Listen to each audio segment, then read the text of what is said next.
नमस्कार दोस्तों। आज के इस वीडियो में आगे बात करते हैं क्रिटिकल इंटरनेशनल न्यूज की।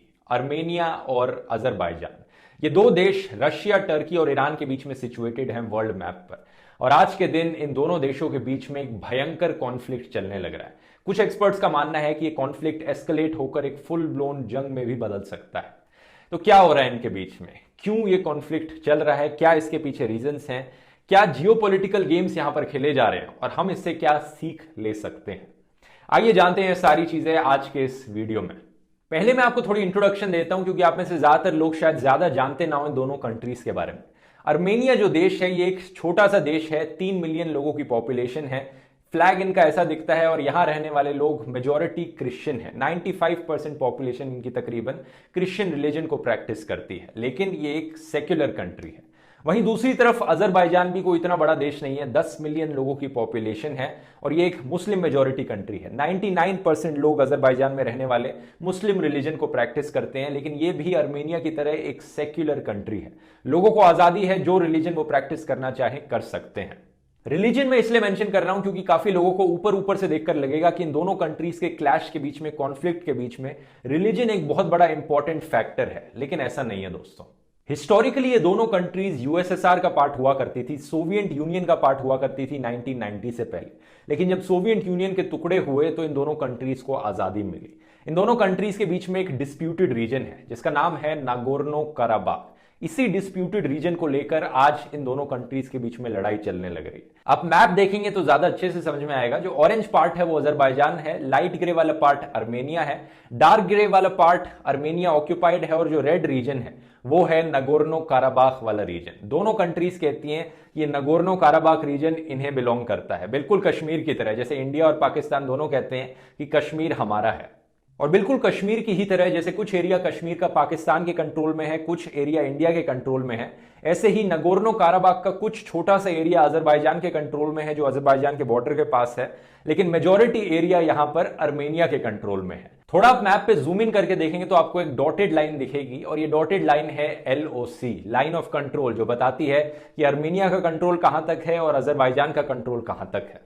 तो ये जो नागोर्नो काराबाख का रीजन है ये बहुत ही हेवीली फॉरेस्टेड माउंटेनियस एरिया है, इसे एक्सेस करना इतना आसान नहीं है, तो काफी कम लोग रहते हैं यहाँ पर। 2015 के एक सेंसस ने बताया था कि 1.5 लाख लोग यहाँ की पॉपुलेशन है in an area of 4400 square kilometres, और यहां रहने वाले लोग मेजॉरिटी एथनिकली अर्मेनियन है। 99.7% पॉपुलेशन यहाँ की एथनिकली अर्मेनियन है। हिस्टोरिकली 1920 से ही ये रीजन बहुत डिस्प्यूटेड रहा है। जब ये सोवियत यूनियन के अंदर था तब ये अजरबैजान स्टेट के अंदर आता था, लेकिन वहां पर भी ये ऑटोनोमस रीजन था, यानी डायरेक्टली कंट्रोल्ड बाय सेंटर था। तो उस समय सेंटर गवर्नमेंट मॉस्को में थी, मॉस्को इस ऑटोनोमस रीजन को डायरेक्टली कंट्रोल करता था। तो जब 1990s के अराउंड सोवियत यूनियन टूटना शुरू हुआ, यहां रहने वाले लोगों के पास खबर पहुंची कि सोवियत यूनियन सरकार जाते जाते इस रीजन को अजरबैजान के कंट्रोल में दे जाएगी।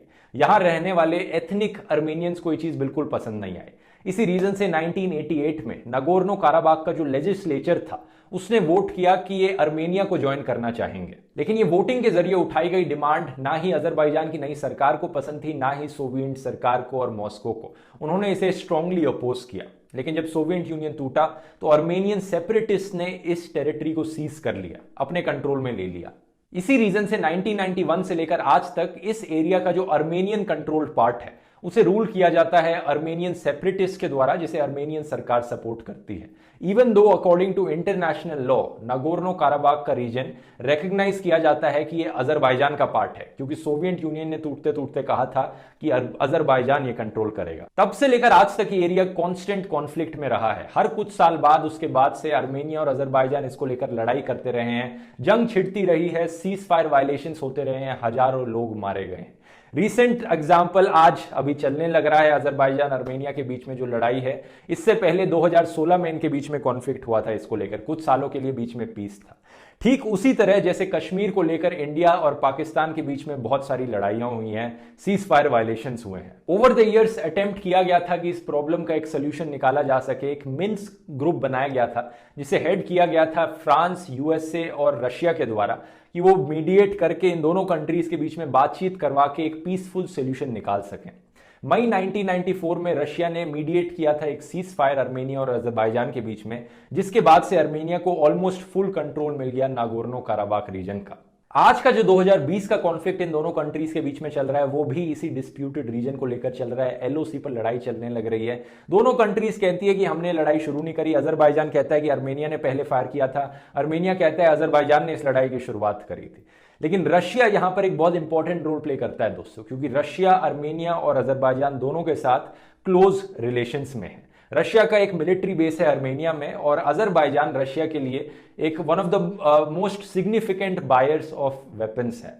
यानी रशिया अपने हथियार अजरबैजान को बेचता है और आर्मेनियन लोग इस चीज से खुश नहीं है, क्योंकि वो मानते हैं रशिया हमारा एलाय है लेकिन फिर भी हमारे दुश्मन देश को वहां पर हथियार बेचने लग रहा है। हिस्टोरिकली जब भी इन दोनों कंट्रीज के बीच में लड़ाई छिड़ी है, रशिया ने ही कोशिश करी है इस लड़ाई को रुकवाने की, लेकिन अभी तक रशिया की तरफ से कोई सिग्निफिकेंट एक्शन नहीं लिया गया है कि ये लड़ाई रुक सके। इस बारी की लड़ाई में एक और बहुत बड़ा प्लेयर शामिल है और वो है एर्डोआन का टर्की। टर्की ने ओपनली कहा है कि अजरबैजान उनका लॉन्ग टर्म एलाय है। आर्मेनिया यहां पर गलत है और अजरबैजान को अगर किसी भी तरह की सपोर्ट की जरूरत पड़े वो उन्हें प्रोवाइड करेंगे, चाहे वो मिलिट्री सपोर्ट भी क्यों ना हो।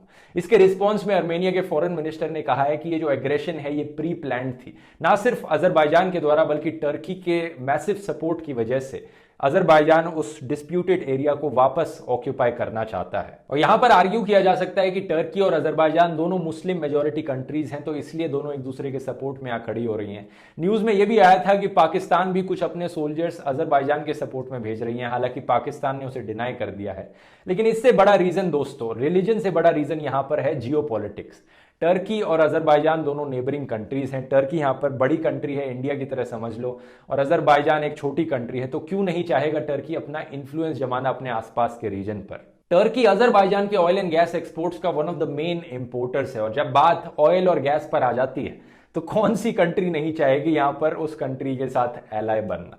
साथ ही साथ Azerbaijan one of the main investors है टर्की में, तो इकोनॉमिक टाइज यहां पर बहुत स्ट्रांग है एक दूसरे के। दूसरी तरफ आर्मेनिया और टर्की के बीच में हिस्टोरिकली रिलेशंस खराब रहे हैं, क्योंकि ऑटोमन एम्पायर के वक्त 20th सेंचुरी के शुरू में one of the first genocide conduct किया गया था आर्मेनियंस के खिलाफ बाय ऑटोमन टर्क्स, जिसे टर्की डिनाई करता है और अजरबैजान भी डिनाई करता है। लेकिन इस कॉन्फ्लिक्ट के पीछे अगर मोटिवेशंस को समझना है तो मेरी राय में दोस्तों इंटरनल पॉलिटिक्स को समझना जरूरी है दोनों कंट्रीज की। अब बात क्या है दोस्तों, अजरबैजान जो देश है वो कहने के लिए एक रिपब्लिक है, लेकिन रियलिटी में एक डिक्टेटरशिप है। जब ये देश आजाद हुआ था इसके प्रेसिडेंट थे हैदर अलीयव, 2003 तक ये प्रेसिडेंट रहे। इनके बाद इनके बेटे प्रेसिडेंट बन गए, इल्हाम अलीयव, जो कि आज के दिन तक अजरबैजान के प्रेसिडेंट हैं। 2003 से लेकर आज तक ये सारी इलेक्शंस एक के बाद एक जीतते रहे 80% या उससे ज्यादा वोट शेयर के बाद, जिससे साफ पता हो जाता है कि यहां पर देश में कोई ऑपोजिशन नहीं है। ऑपोजिशन जेल के अंदर बैठा है, कोई फ्री मीडिया नहीं है इस देश के अंदर, वो भी जेल में बैठा है। 160 से ज्यादा पॉलिटिकल प्रिजनर्स हैं अजरबैजान के अंदर। जो भी इनके प्रेसिडेंट के खिलाफ आवाज उठाता है वो सीधा जेल में जाता है। रिसेंटली अलीयव ने एक ये रूल भी बदल दिया कि प्रेसिडेंट बनने के लिए जो एज लिमिट होती है वो 35 साल थी पहले, अब वो सिर्फ 18 साल होगी। तो कई लोग मानते हैं कि इन्होंने इसलिए किया ताकि 2025 में उनके बेटे नेक्स्ट सक्सेसर बन सके, नेक्स्ट प्रेसिडेंट बन सके अजरबैजान के। तो यहां पर एक मोनार्की चलने लग रही है, पहले पापा फिर बेटा, यहां पर एक के बाद एक सब रूल कर रहे हैं इस कंट्री को। कोई इंडिपेंडेंट एनजीओज नहीं बचे देश में, कोई इंडिपेंडेंट मीडिया नहीं बचा देश में। इसी रीजन की वजह से दोस्तों इस कंट्री का डेमोक्रेसी इंडेक्स है 146 आउट ऑफ 167 कंट्रीज। ये इस कंट्री की डेमोक्रेसी इंडेक्स में रैंक है, one of the worst in the world. ये कहानी काफी सिमिलर है बेलारूस देश से। अगर आपको याद हो तो बेलारूस के डिक्टेटर पर भी मैंने यहां वीडियो बनाया था, जिसके खिलाफ आज के दिन प्रोटेस्ट चलने लग रहे हैं। लेकिन दूसरी तरफ आर्मेनिया की हालत काफी बेहतर है डेमोक्रेसी के मामले में। डेमोक्रेसी इंडेक्स में इनकी रैंक है 86 आउट ऑफ 167 कंट्रीज। कोई टॉप पे रैंक नहीं करती है, लेकिन अजरबैजान के कंपैरिजन में बहुत बेहतर है। हैरानी की बात यह है दोस्तों कि आज से 2 साल पहले आर्मेनिया का भी उतना ही बुरा हाल था जितना अजरबैजान का है डेमोक्रेसी के मामले में। लेकिन 2018 में इनकी एक वेलवेट रेवोल्यूशन हुई। इस रेवोल्यूशन में 2.5 लाख से ज्यादा लोग सड़कों पर उतरे पीसफुली प्रोटेस्ट करने के लिए अपने डिक्टेटर के against with their opposition leader Nikol Pashinyan. अब 2.5 लाख को इतना बड़ा नंबर नहीं लगेगा आपको, लेकिन याद करिए आर्मेनिया की पॉपुलेशन सिर्फ 30 लाख के अराउंड है। तो 30 लाख में से 2.5 लाख लोग सड़कों पर उतर रहे हैं प्रोटेस्ट करने के लिए। हैरानी की बात यह है कि ये कंप्लीटली पीसफुल प्रोटेस्ट था। ये फ्रॉड इलेक्शंस के अगेंस्ट प्रोटेस्ट कर रहे थे, अपने प्रधानमंत्री के खिलाफ प्रोटेस्ट कर रहे थे जो कि एक डिक्टेटर थे। और ये one of the most successful protest रहा रीसेंट टाइम्स में। एक गोली तक नहीं चली इस पूरे प्रोटेस्ट में, किसी इंसान की जान नहीं गई, लेकिन पूरी डिक्टेटरशिप सिस्टम को ओवरथ्रो कर दिया गया, डेमोक्रेसी एस्टैब्लिश करी गई और free and fair elections conduct कराए गए, जिसमें निकोल पासनियान जो कि ऑपोजिशन लीडर थे वो बन गए इस देश के नए प्रधानमंत्री, जो कि आज के दिन भी यही प्रधानमंत्री हैं। अल जजीरा जो मीडिया ऑर्गेनाइजेशन है, इन्होंने अलीयेव अजरबैजान के प्रेसिडेंट और निकोल अर्मेनिया के प्राइम मिनिस्टर दोनों का इंटरव्यू लिया है। मैं नीचे डिस्क्रिप्शन में लिंक डाल रहा हूं, आप दोनों को जाकर देख सकते हैं, दोनों की बातें सुन सकते हैं, कंपेयर कर सकते हैं। काफी इंटरेस्टिंग है देखना कि दोनों अपनी साइड को किस तरह से जस्टिफाई करने की कोशिश करते हैं। मुझे लगता है दोनों इंटरव्यूज को आप देखेंगे, कंपेयर करेंगे तो पता लग जाएगा कि कौन यहां पर ज्यादा सही है। ज्यादा सही मैं इसलिए कह रहा हूं क्योंकि दोनों साइड ने यहां पर कुछ ना कुछ गलत काम किए हैं। On many occasions, I raised this issue and was saying that international sanctions must be imposed on Armenia to force them to comply with resolutions and to start liberation of our territories. But my appeals were not answered properly, and now what's happening is a result of Armenia's destructive policy. When there is an attack, when there is aggression, the very first task is to protect from that aggression and to stop that aggression, after which only will it be possible to talk about negotiations. दोनों countries में ही पिछले 20-30 सालों में जबरदस्त propaganda फैलाया गया है एक दूसरे की कंट्री के अगेंस्ट, कि आज के दिन इनकी जो नई जनरेशन पैदा होती है, बच्चे छोटी उम्र से ही एक दूसरे की कंट्री को हेट करना सीखते हैं। 2012 के एक ओपिनियन पोल के अकॉर्डिंग 91% अजरबैजानी लोग मानते हैं कि आर्मेनिया अजरबैजान का सबसे बड़ा दुश्मन है। यही चीज दूसरी कंट्री में पूछी गई तो 63% आर्मेनियंस मानते हैं कि अजरबैजान आर्मेनिया का सबसे बड़ा दुश्मन है। दोनों कंट्रीज में मीडिया एक दूसरे के खिलाफ प्रोपेगेंडा फैलाता है। नेगेटिव स्टीरियोटाइप्स बनाए गए हैं आर्मेनियंस के अजरबैजानी मीडिया में, जो कि मास मीडिया आउटलेट्स में शेयर किए जाते हैं। हालत इतनी बुरी है कि अजरबैजान की स्कूल टेक्स्ट बुक्स में भी आर्मेनियंस को बैंडिट्स, एग्रेसर्स, ट्रेचरस, हिपोक्रेटिकल कहकर दर्शाया गया है, लिखा गया है।